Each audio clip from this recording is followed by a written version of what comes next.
And take a look at what you see when you try to quit this thing. And clearly the developers didn't realize that there's other fun games out there. I'm just kidding, of course, but I guess it is true. Like, I mean, once you quit, the fun does end.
Now here's an interesting circumstance, very similar to the one faced by the MechWarrior games. Now everyone remembers MechWarrior 2, but few people remember the original. The same can be said for today's ancient DOS game, Star Control. Now I've gotten a number of requests for the sequel, Star Control 2, but only a single request for the original game, so I imagine the original is easily forgotten about given how much better the sequel is. And I figure we should take a look at the original game first, just to see where everything began for the series. Surprisingly enough, though, both games have a virtually identical combat system. In fact, a lot of the graphics from this game would go on to be used in Star Control 2. The trick is that this original Star Control is, in a sense, two games in one, featuring a sort of turn-based strategy system where you build ships and send them out into the galaxy to exploit planets and destroy enemy ships. It's incredibly basic though, and when it comes right down to it, the real-time combat sequences are where all the fun in this game is. And that isn't to say the game's bad by any means, but the sequel just blows it out of the water in terms of content. But hey, everything has to start somewhere.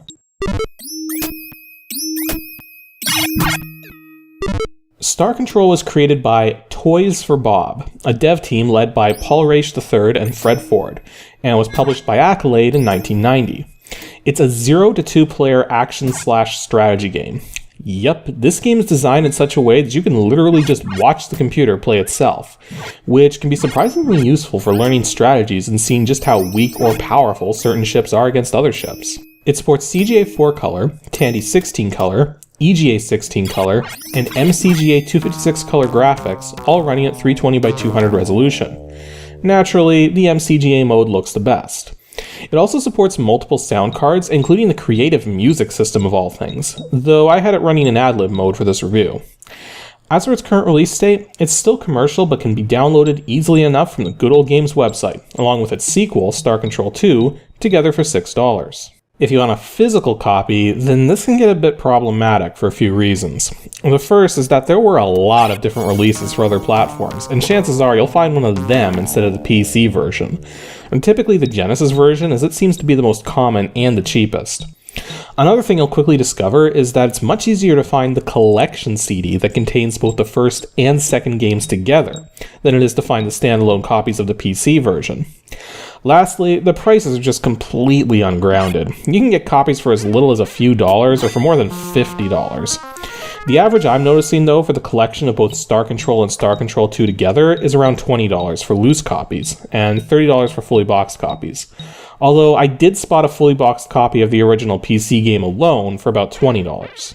Also, if you do decide to go for a boxed copy, just remember that there's code wheel-based copy protection, though this copy protection has been semi-hacked out of the GOG release, and I've got a hunch it's semi-hacked out of the original dual game CD release too, as photos I've seen of the contents of that box don't include a code wheel.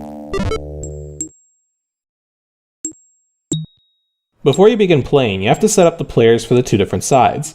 Now, this might be slightly confusing due to the positioning on the screen, but to simplify, the Alliance of Free Stars, essentially the good guys, are always played as player 1 on the right side of the screen. and the ur-quan hierarchy, essentially the bad guys, are always played as player 2 on the left side. Now, this is important to keep in mind because the keyboard and joystick controls will change as a result of this, and can make it annoying trying to use a single joystick to play the game as either side. Well, one thing that's really cool about player selection, though, is that because of the whole 2 games in 1 thing going on here, you can elect to have the AI assist the player with either duty. Now, setting the player selection to Cyborg makes it so that the player has full control over the strategy elements, while the computer will control all combat.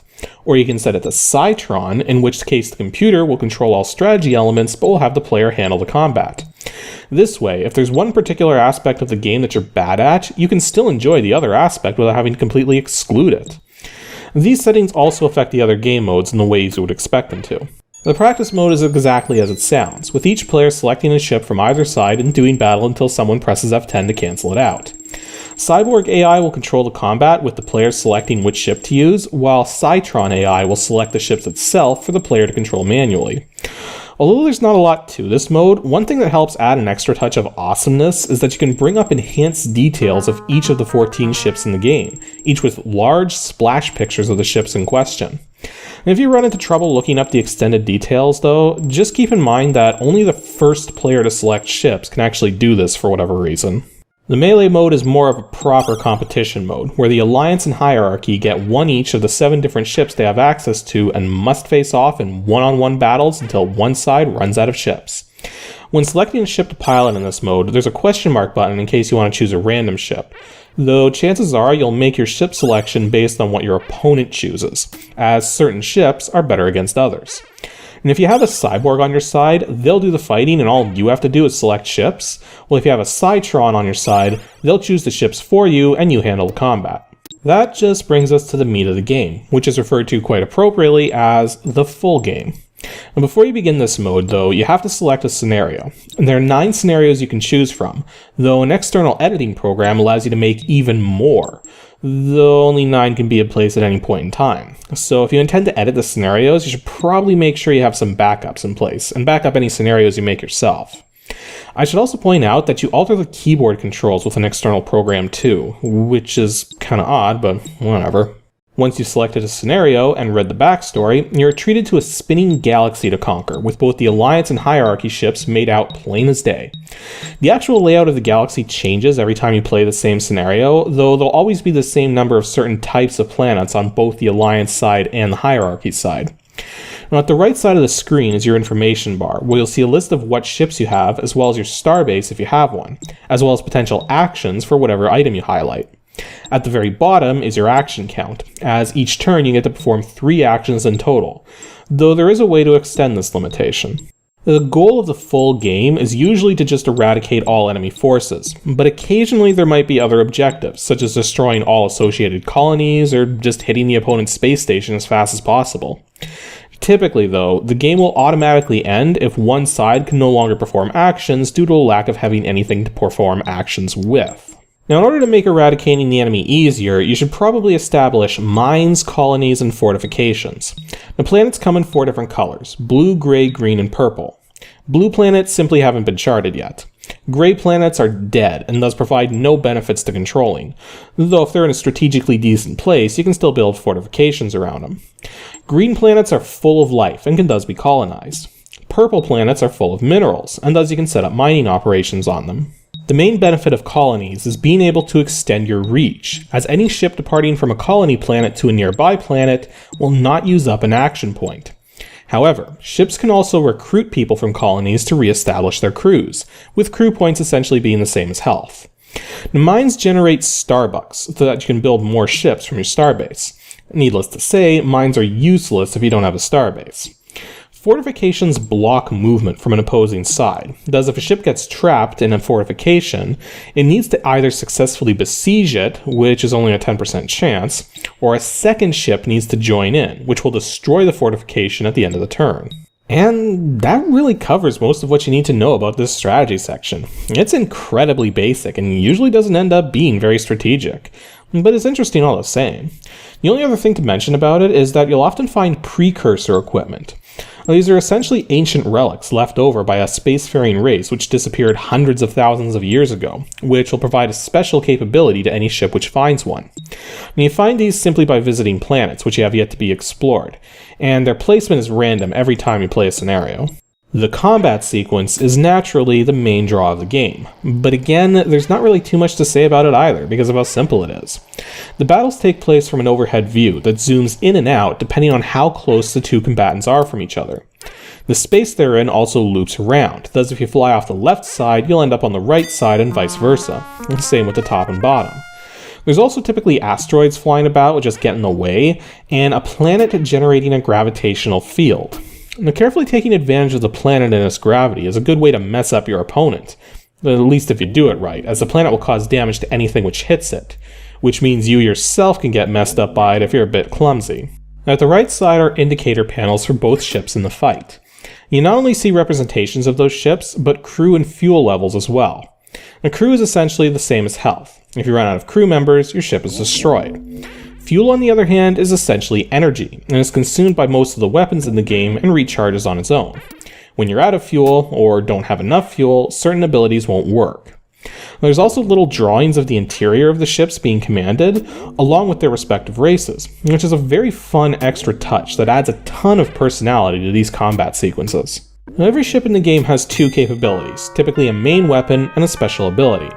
And taking full advantage of these functions is how you'll survive combat, but an important thing to keep in mind is that the game's intentionally been designed so that certain ships are better to use against other ships, and the value of the ship when you go to build it in the full game reflects just how useful it is to have that ship, depending on how much damage it can do versus other opponents and how likely you are to lose it. Now, to be perfectly honest, one thing I don't like about the combat system here, and never liked in Star Control 2 either, is that your turning is locked to various fixed directions.